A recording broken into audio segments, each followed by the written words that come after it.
Entonces, vamos a empezar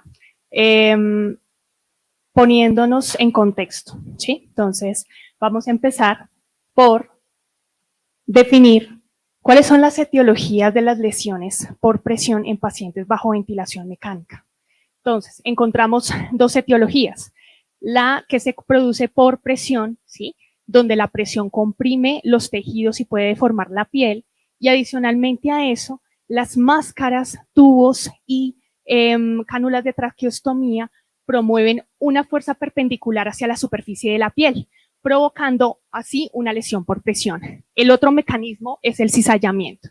El cizallamiento produce una fricción, ¿sí? Moderada, puede ser leve, moderada, severa, y dependerá de la interacción de la superficie de la piel con el dispositivo médico, ¿sí? Entonces, en ese momento, las capas de la piel se van deformando al moverse con el paciente. Ejemplo, las máscaras de ventilación mecánica no invasiva. Encontramos en la literatura y en la práctica clínica dos tipos de ventilación mecánica. La ventilación mecánica no invasiva, que es la que nosotros colocamos con una máscara CPAP por medio de varias interfaces que ya las vamos a ver. La otra es la ventilación mecánica invasiva, que es cuando nosotros intubamos al paciente, colocamos un abordaje invasivo hacia el pulmón por medio de un tubo endotraqueal, puede ser orotraqueal o por vía nasotraqueal. Y un apartado también que puede ser con pacientes traqueostomizados. Los pacientes traqueostomizados no necesariamente tienen que estar ventilados, sino también pueden, digamos, estar en un medio que requieren soporte de oxígeno convencional. En cuanto a los pacientes que requieren ventilación mecánica no invasiva, encontramos los tres tipos de interfaces comúnmente utilizadas. Bueno, ahí se me escapó una, pero en Colombia lastimosamente no la tenemos muy frecuente, y es el helmet o casco, que es bastante útil, y durante la pandemia en Europa fue bastante útil para prevenir la intubación en esos pacientes con COVID-19. Encontramos el PRON nasal, que es este, aquí la figurita, donde solamente cubre la parte de la nariz. En estos pacientes tienen que tener una respiración nasal completamente permeable. ¿Qué quiere decir? El paciente puede respirar por nariz, mas no por boca. ¿Cuál es el riesgo de estas interfaces? Que por lo general la presión, el sitio de la presión se encuentra en la parte del dorso nasal y surcos nasogenianos, y también en la parte de la frente. Esas son las zonas de presión más comunes que pues tenemos que empezar a proteger. La otra más común, que pues, acá en Fundación Santa Fe la manejamos mucho, y es la oronasal, la que cubre nariz y boca. En esta, los puntos de presión que encontramos más comunes son los surcos nasogenianos, el dorso de la nariz, que es el que más se tiende a lesionar, y el área del mentón. Y la otra interfase, que por lo general acá la manejamos mucho en pediatría, es la full face, la que cubre completamente la cara, ¿sí? Entonces, en este caso, los pacientes tienen que tener prácticamente la zona de presión, se encuentra alrededor en todo el borde de la carita, y no solamente eso, sus pacientes requieren lubricación de los ojitos, porque por el flujo del ventilador tienden mucho a la sequedad como tal a nivel nasal y lacrimal. ¿Qué es lo que deberíamos utilizar? Y pues que muy poco en la práctica clínica lo utilizamos: humidificación activa, ¿sí? Entonces, por lo general, ustedes se van a dar cuenta en muchas unidades que utilizan oxígeno seco, o sea, flujo seco del ventilador. Ese flujo seco del ventilador no solamente va a producir incomodidad al paciente. Ustedes se han dado cuenta en su experiencia que los pacientes que requieren ventilación mecánica no invasiva son pacientes que tienden a requerir medicamentos sedantes, por ejemplo, más común la dexmedetomidina, para poder tolerar la interfaz. Entonces, en ese orden de ideas, sería mejor utilizar humidificación activa en estos pacientes, porque hace que la boca no se reseque tanto, y adicionalmente la piel sufra menos por presión y cizallamiento. Entonces, ¿cuáles son los factores de riesgo? Digamos, ¿qué pacientes son factores de riesgo en la utilización de la ventilación mecánica no invasiva? Todos los pacientes. Niños, todos los grupos etarios, niños, jóvenes, adultos, adultos mayores. ¿Por qué? Porque los vamos a exponer a varias horas de presión con la máscara, ¿sí? Entonces, esa presión de la máscara va a hacer que produzca lesiones por presión, ¿sí? Entonces, en ese orden de ideas, estas son las zonas de presión más comunes que encontramos en la práctica. Son lesiones por presión grado 1. Cuando tenemos esos pacientes que no les colocamos apósitos de protección, ¿sí? Nosotros acá usamos el hidrocelular. Es una maravilla porque permite acolchar la cara. Y otra cosa muy importante es que nos ayuda a disminuir la fuga producida por las interfaces. Nosotros en la práctica clínica no hemos encontrado una interfaz que sea ideal para prevenir las fugas. Por lo general nosotros permitimos una fuga menor del 60% en esos pacientes. Los pacientes se quejan que porque la máscara está muy apretada, que el arnés no me gusta, sí, es bastante cómodo, pero estos apósitos nos ayudan a que sea mucho más tolerable el ciclo de ventilación mecánica. ¿Listo? ¿Cuáles son las medidas preventivas para prevenir el daño por presión? Están, primero, la aplicación, la utilización de apósitos aislantes, por ejemplo, el hidrocelular. En pandemia, nosotros utilizábamos mucho el apósito hidrocoloide, el cafecito. Sin embargo, cuando no se sabe manejar muy bien ese apósito hidrocoloide, por lo general a los pacientes se les retiraba la ventilación mecánica no invasiva y no se le educaba bien al paciente en, digamos, su merced o, digamos, al terapeuta que viene de turno o al enfermero que está de turno. Por favor, no vayan a retirar el hidrocoloide porque el riesgo de retirar el hidrocoloide es que, como el hidrocoloide siempre se adhiere bien a la piel, tiende a irse con todo y piel. Entonces, muchas veces la lesión, el mecanismo de la lesión no era por la misma ventilación mecánica no invasiva, sino porque el paciente o el familiar le retiraba el apósito hidrocoloide. Debido a eso, nosotros tomamos la decisión con Clínica de Piel de cambiar el apósito hidrocoloide por apósitos hidrocelulares. La segunda es permitir una distancia de 2 dedos entre el arnés y la piel del rostro, muy importante. Nosotros muchas veces nos fijamos es en la máscara, en la interfaz, pero no nos fijamos en el arnés, ¿sí? Por ejemplo, los pacientes que son calvitos, los pacientes adultos mayores, recomendarle al familiar que por favor nos traiga un gorro de lana. El gorro de lana nos ayuda a aislar la cabecita del arnés y nos ayuda a prevenir lesiones por presión en la parte occipital y parietal, que es donde más hace presión las máscaras, los arneses de las máscaras. Colgar los circuitos del ventilador para detener el movimiento de la máscara. Los ventiladores mecánicos tienen un brazo especial que tiene una arañita. Nosotros le decimos la arañita. Esa arañita sirve para disminuir, digamos, como tal, la presión, ¿sí? Y que, digamos, se esté completamente tensando los circuitos del ventilador. Eso ayuda bastante para disminuir, digamos, la carga del circuito en la máscara. ¿Qué otra cosa? En pacientes pediátricos críticos es importante elegir la interfaz. En ellos es bastante difícil porque, digamos, tener interfaces como las cánulas de alto flujo en sus pacientes que tenemos tallas S, tallas M, tallas L, por ejemplo, en adultos, es muy difícil. Entonces, es digamos, por ejemplo, acá de forma universal usamos la full face o la total face que nos ayudan, pues, para todos esos grupos etarios. El primer control de la piel afectada por el equipo debe ser en las 2 a 4 horas del inicio de la no invasiva. Nosotros por lo general utilizamos, tomamos y digamos hacemos ciclos de ventilación mecánica no invasiva de 4 horas. Entonces el paciente tiene que estar con esa máscara durante 4 horas. Importante que después de terminar el ciclo de la ventilación mecánica no invasiva, por favor, el apósito hidrocelular permite poder retirarlo y evaluar el estado de la piel de forma constante. Entonces, esa es una gran ventaja del apósito hidrocelular que no tiene lastimosamente el apósito hidrocoloide. El tiempo máximo de uso de la interfaz sin descanso es de 11 horas. Nosotros hemos tenido pacientes con ventilación mecánica perpetua, es decir, pacientes con ventilación mecánica no invasiva prolongada, porque son pacientes que primero son, digamos, por lo general, los adultos mayores que no se quieren dejar intubar, ¿sí? o que, digamos, el riesgo de la intubación es mayor al que, digamos, tendría con no invasiva.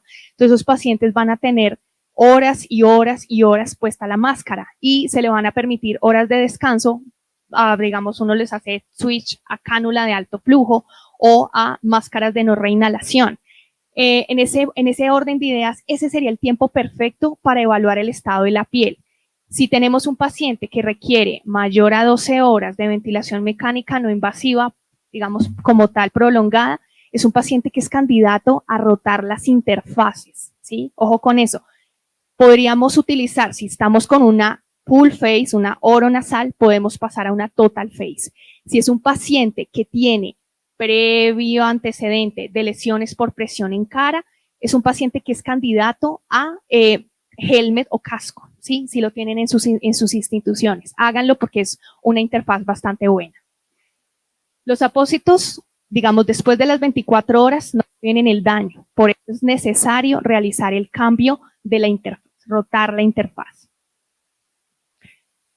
En cuanto a los pacientes que requieren ventilación mecánica invasiva, entonces encontramos en la práctica clínica dos tipos de sujetadores. El sujetador de esparadrapo, ¿sí? Y el sujetador de tubo anchor fast. Entonces, en ese orden de ideas, la fijación con cinta o esparadrapo tiene varios inconvenientes. Primero, que hay que cambiarlo diariamente, ¿sí? Y al cambiarlo diariamente, por presión, por este dispositivo, por esparadrapo, a tener un paciente con un sujetador de tubo anchor fast. Es un poco más costoso, pero nos ayuda, tiene bastantes beneficios y son, este sujetador tiene una cinta de hidrocoloide que se adhiere a las mejillas, ¿sí? Un riel que está por lo general se coloca en la comisura superior labial y nos ayuda, tiene un riel especial que nos ayuda a desplazar el tubo de derecha a izquierda y podemos hacerle cambios de posición a ese tubo también, ¿sí? Muy importante con eso. No solamente, digamos, hacer cambios de posición al paciente, sino recomiéndenle a sus terapeutas, a sus fisioterapeutas, vengan, ese tubo ya lleva mucho tiempo en esa posición así en comisura labial derecha, cambiémoslo a comisura central o a comisura labial izquierda, ¿sí? Entonces, es muy bueno. Adicionalmente a eso, los cambios de este sujetador nosotros lo cambiamos cada 15 días, pero no, por lo general acá nosotros no tenemos un paciente intubado 15 días, sino esos pacientes ya tienen requerimiento de traqueostomía de forma temprana, si se prevé que un paciente va a durar más de 15 días ventilado. Entonces, en ese orden de ideas, ese es, digamos, mi consejo. ¿Cuáles son los factores de riesgo en pacientes ventilados? Pacientes que requieren ventilación mecánica prolongada mayor a 48 horas, pacientes los pacientes quemados, digamos, a nivel de cara, son pacientes que requieren, en lo posible, abordar por traqueostomía, ventilarlos por traqueostomía por el riesgo de lesiones, porque va a ser muy difícil fijar los tubos a la cara. Entonces, son pacientes que requieren incisiones a nivel interdental con sutura para poder mantener esos tubos en posición. Y muchas veces es difícil mantenerlos en posición porque con los cambios de posición se van a desplazar esos tubos. Entonces, es mucho más seguro instaurar traqueostomía y poderlos destetar desde traqueostomía. Yo sé que destetar suena pues un poquito burdo, pero digamos retirarlos de la ventilación mecánica por medio de traqueostomía. Otro es el decubitoprón. Yo creo que ustedes en la práctica clínica en COVID tuvieron muchos problemas por lesiones por presión, sobre todo en mejillas. Por ejemplo, este es un paciente que tuvimos en COVID, que nosotros acá incluso de forma desesperada pronábamos los pacientes casi 48 horas. Entonces, porque eran pacientes que tenían constantes de tiempo demasiado prolongadas y la oxigenación siempre demoraba bastante en recuperar. Entonces, en ese orden de ideas, eran pacientes que tienen, digamos, zonas por presión grado 2, pacientes que requieren manejo por clínica de heridas y, digamos, el grupo de clínica de heridas acá de la fundación tuvo bastante trabajo en ese tiempo. Este es un paciente que nos llegó remitido, llevaba 15 días ventilado extrainstitucional y nos llegó con ya necrosis del labio superior. Es un paciente que pues lastimosamente falleció por complicaciones inherentes a su enfermedad. Este paciente de acá desde la parte inferior derecha, es un niño de 15 años que tuvimos en la unidad neurocrítica de acá de Fundación Santa Fe. Ese niño tuvo una malformación arteriovenosa a nivel cerebral y requirió procedimiento quirúrgico en prono. Este paciente lo habían intubado en la unidad pediátrica y le habían colocado el sujetador anchor fast, el que les mostré anteriormente. Este de acá. Resulta que ese paciente, cuando nos llega a la unidad, llegó con una lesión grado 1, que lastimosamente pues venía cubierto con hidrocoloide, ninguno se dio cuenta, y a los 4 días, cuando fuimos a destapar el hidrocoloide, estaba esa lesión así. Prácticamente era una lesión no clasificable.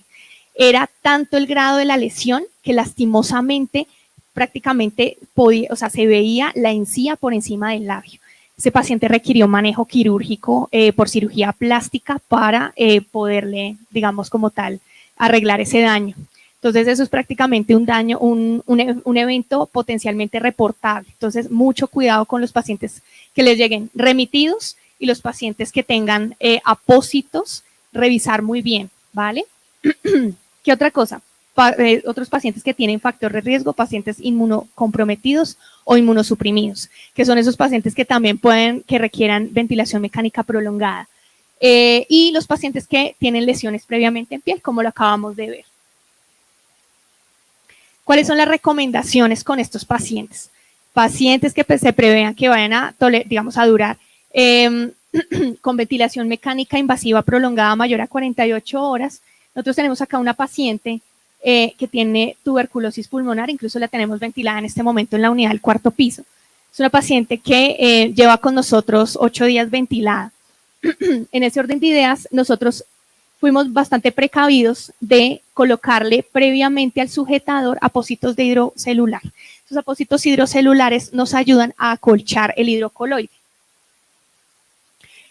En ese orden de ideas, el apósito hidrocelular nos ayuda a que, porque no solamente tenemos el hidrocoloide acá, pero estas pestañas que tenemos acá encima del hidrocoloide son las que más causan daño por presión. Entonces, cuando el paciente se cambia de, digamos, de posición de cúbito lateral derecho, izquierdo, por lo general esas armellitas plásticas causan mucho daño por presión y no solamente por presión, sino por cizallamiento.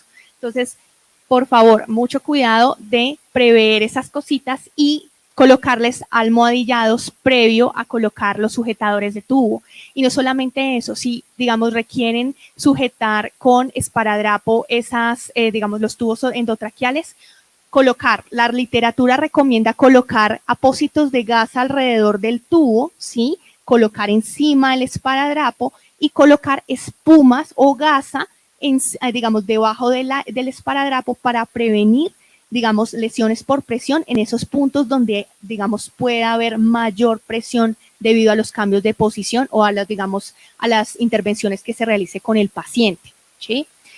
Otro punto es que nosotros también colocamos acá en la parte debajo de la comisura, en la parte encima, perdón, de la comisura labial superior y debajo de la nariz, porque por lo general lastimosamente el riel tiende mucho a lesionar la parte de la comisura nasal, la parte inferior de la columela. Entonces, muy importante que se tenga mucho cuidado, no solamente, pues si no tienen de pronto espumas, pueden hacerlo con gasa y cambiar esa gasa y estar pendientes de que esa gasa se cambie y no se deje ahí, porque lo que les contaba con el anterior caso del chico, nosotros lastimosamente no revisamos ese apósito hidrocoloide que traía el niño de salas de cirugía, y resulta que teníamos una lesión que no nos habíamos dado cuenta. Entonces, vigilar la integridad de la piel es muy importante, cambiar la posición del tubo endotraqueal, ¿sí? Siempre lo ideal es cambiarlo cada 2 horas.